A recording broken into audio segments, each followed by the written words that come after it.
Welcome to Kidmissing TV. I am your host, Angelina Wilson. This is a case of Miami-Dade County's Sheba Doe. She was found September 4th, 1979. She was found in an alleyway behind a high-end apartment building. She was between the ages of 17 to 25.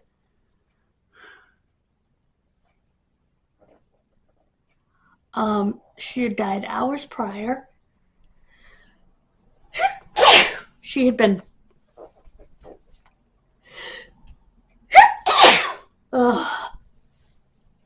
allergy season. She was between 5'5" and 5'8". So she was average to tall.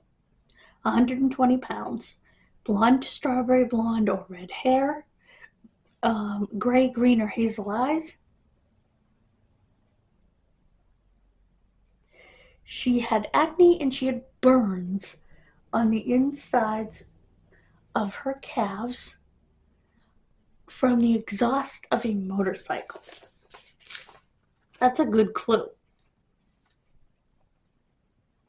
She had several fillings in her teeth. Her fingerprints are available, but not her DNA. Well, that could be solved. She was wearing a white pullover shirt, yellow floral scarf, and long blue jeans. Now, the place where she was found.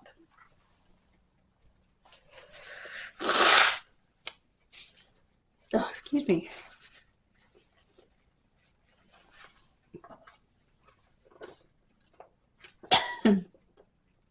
She was found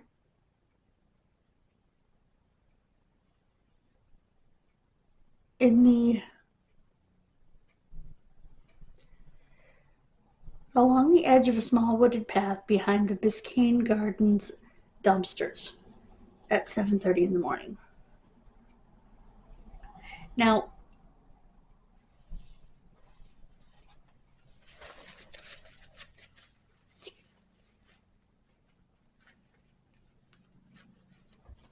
the building had been built in 1968, so 11 years before. And today, you can get yourself a 1,000 square foot 2-bedroom apartment for $1,300, and actually pay that for a 1-bedroom here with a lot less square footage. So, and it's just a half hour or so away by car from Broadwalk and Hollywood beaches. Oh, Broadwalk of Hollywood Beach, sorry.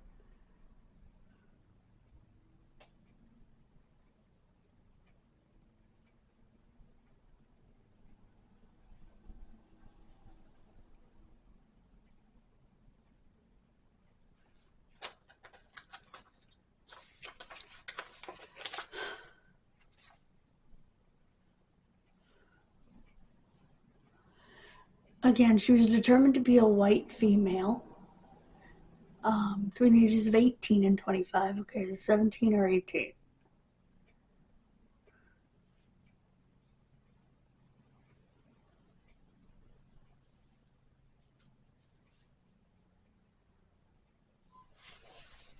The detective on the case at that time was David Ward. Detective Ward had his work cut out for him. He tried to put a name to the victim, find the person or persons responsible.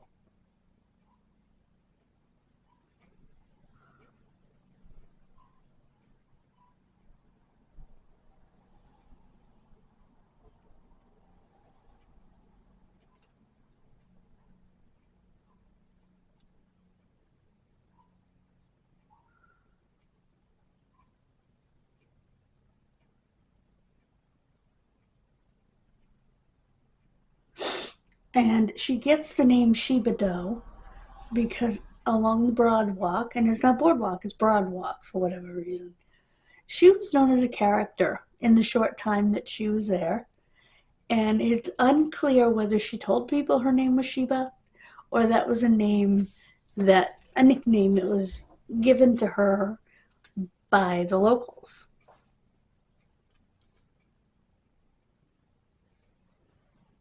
She'd spent several days in the area.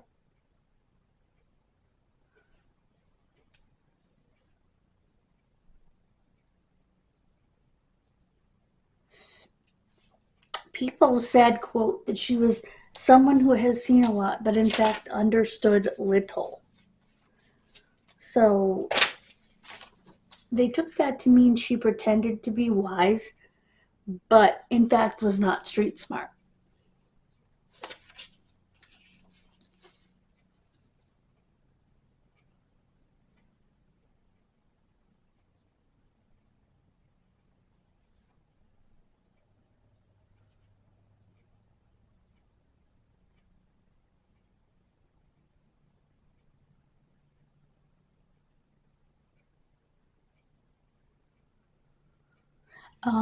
She was called, quote unquote, flaky.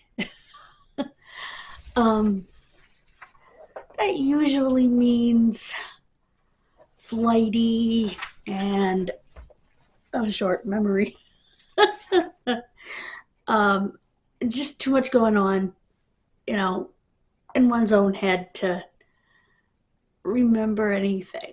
It just goes in and out. Um,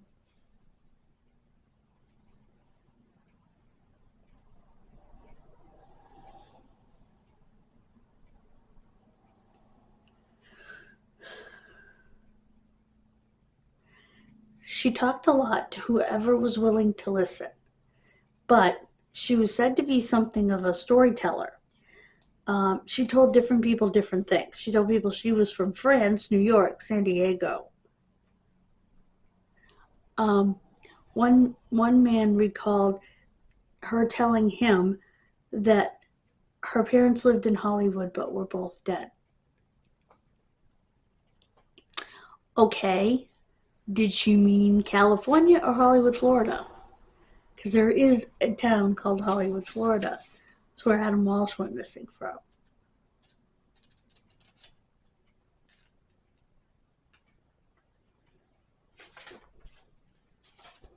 She never changed her clothes, which was jeans and a halter top.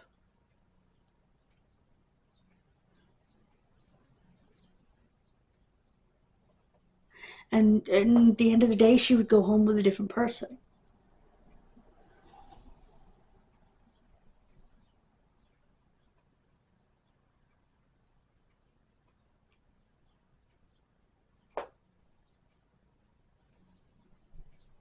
Um, could she have been a sex worker, or could she have been using her gifts to obtain lodging for the night? Um, and I love how the Reddit user who put together the whole kit and caboodle about this woman said, "No judgment. People do what they have to do."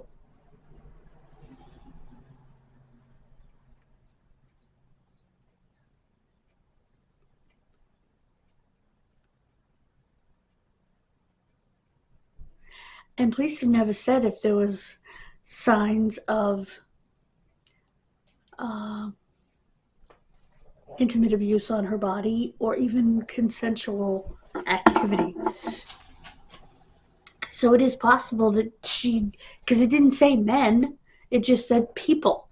So it's possible that she would find a kind stranger at the end of the day, male or female, and go home and spend the night, get a good meal, you know.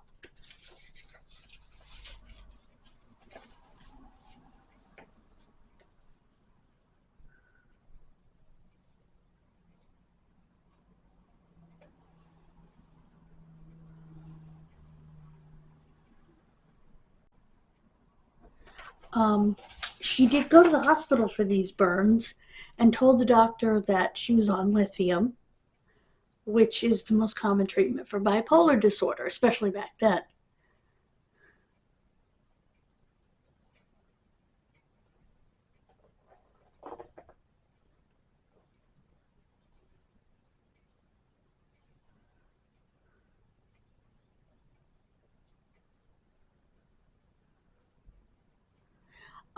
Police had an interaction with her at 2:30 in the morning on September 1st.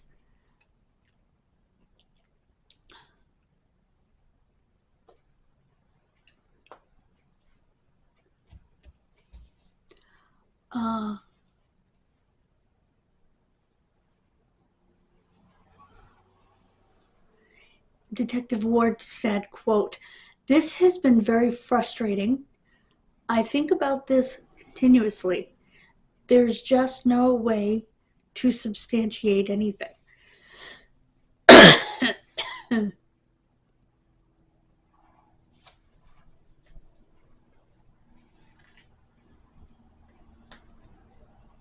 In 1980, the murder rate was at 40% in Miami. So the detective and all of his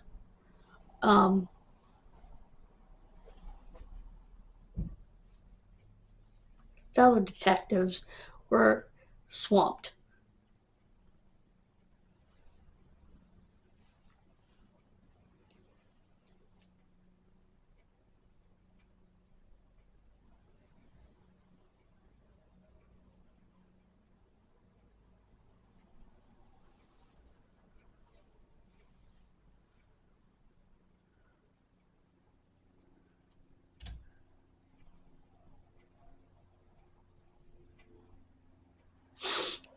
Here's an interesting find that police made in 2012.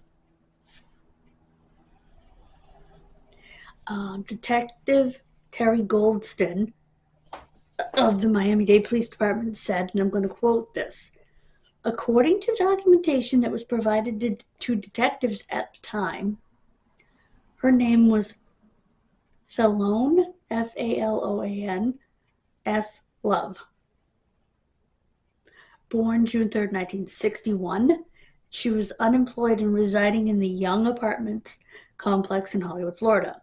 Also in the documentation, and he uses quotes for some reason, was the name of Ben Misa, M-I-S-A, a cousin living in Brooklyn, New York, and supposed to be her closest living relative." Now, they never said what the document was.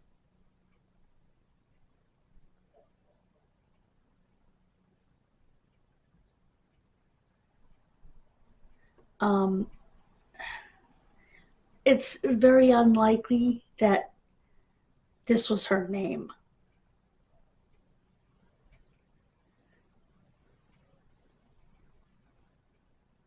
It might have been her birthday, and I doubt that she had a cousin living in Brooklyn. We're all pretty sure the Detective Ward ran it all down back then.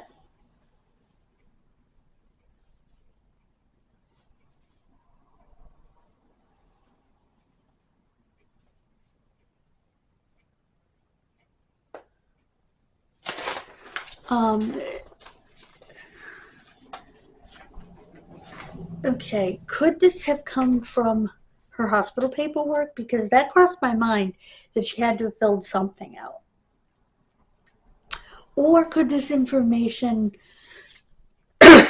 excuse me, have come from something she filled out to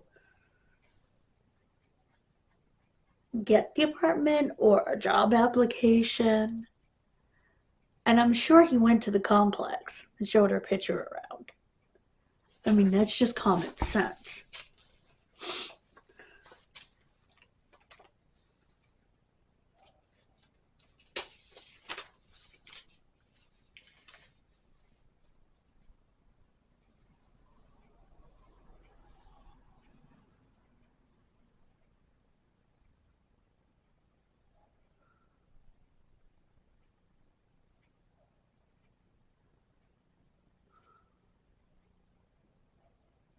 Detective Anthony Ojeda, Ojeda, said, quote, "The victim in this case doesn't have anybody to speak for her, so law enforcement speaks on her behalf."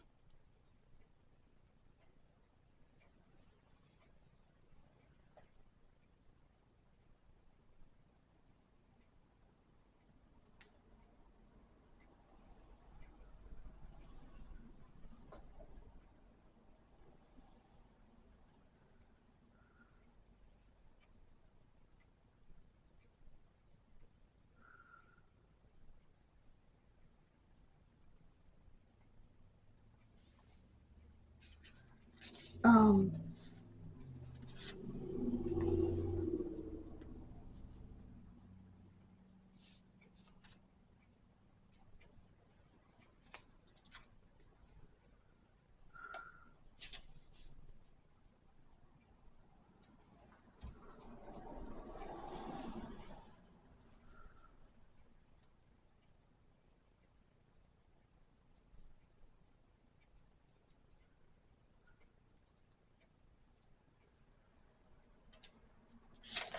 now, the only thing that was done to her was until she was no longer alive. And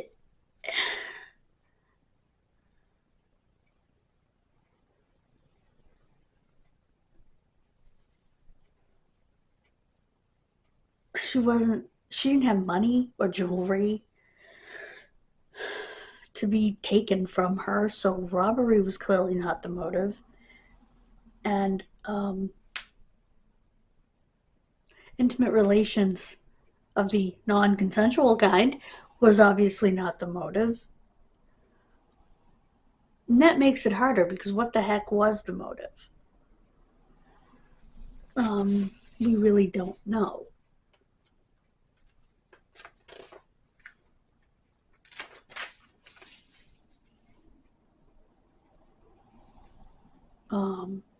Some people say an outlaw motorcycle gang, maybe because of the burns.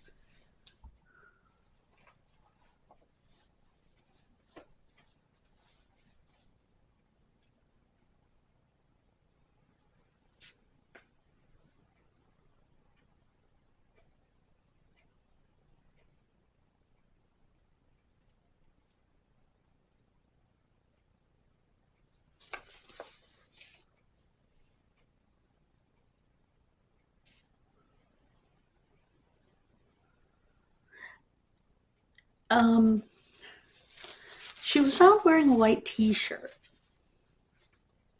but everybody said she wore a halter top and never changed her clothes, which, yuck. Smell, hot, Florida, never change your clothes, gross. And they said she had a floral print. Well, when she was found, she had a floral print scarf, as it was described. And this person postulates that perhaps the scarf was actually her halter top, and the t-shirt she got somewhere else.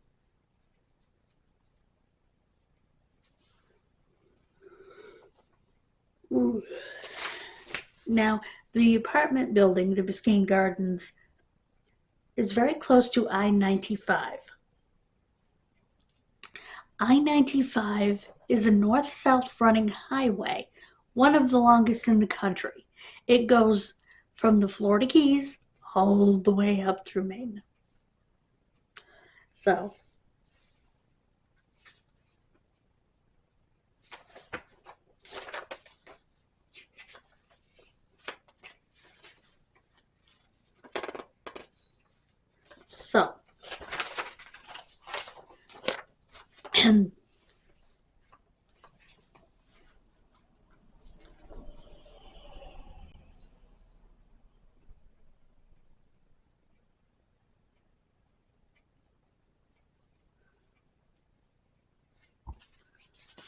the National Center for Missing and Exploited Children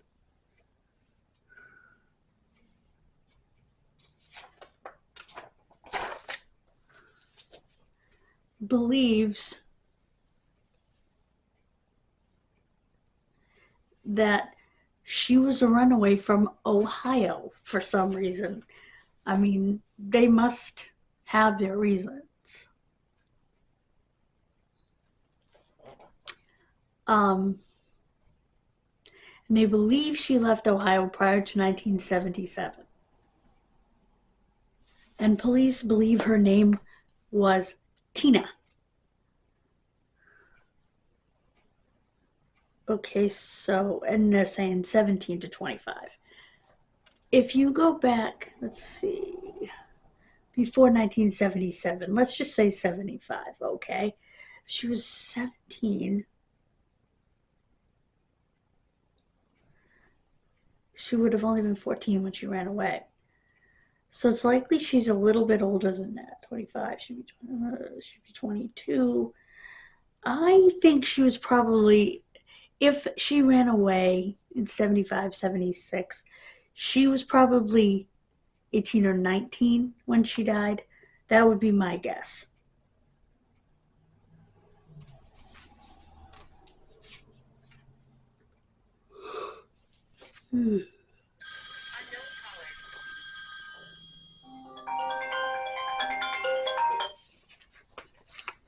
Sorry.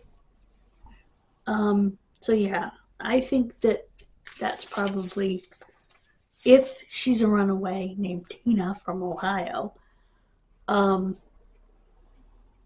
they really need to get DNA to Othram or any of the other ones that now do the testing.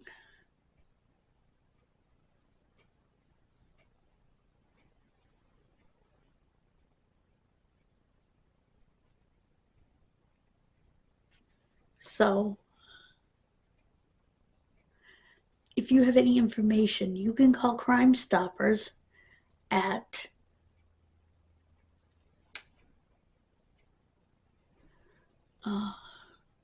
305-471-8477 or 1-800-346-8477. That's 1-800-346-8477.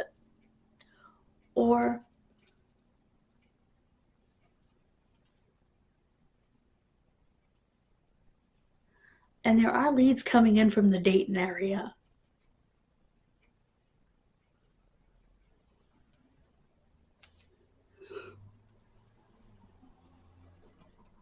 Oh, good grief. Excuse me. The Miami-Dade police can be reached at 305-715-3300. That's 305-715-3300. Or 305-471-2400. 305-471-2400.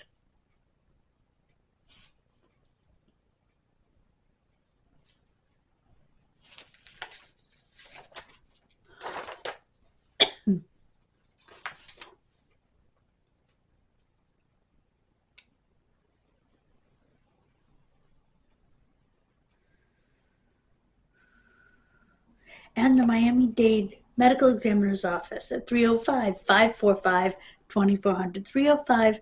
305-545-2500.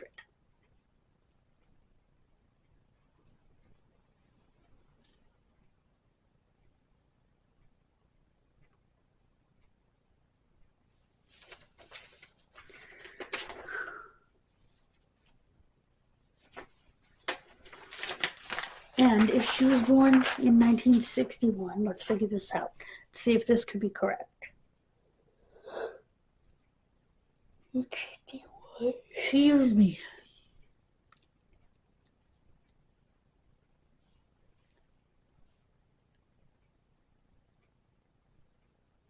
She would have been 18.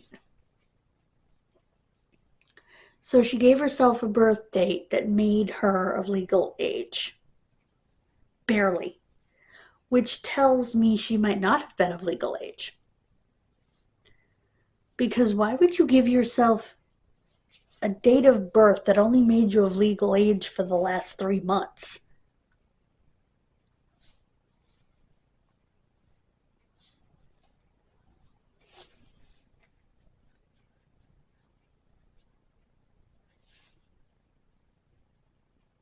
You wouldn't want to be barely legal. You'd give a birth date that made you 25 years old. So the fact that she gave a birth date that made her barely legal tells me that she wasn't of legal age, in my opinion. Now, you can let me know what you think, as always. Excuse me. And I will see you Monday. Bye, guys. God bless you.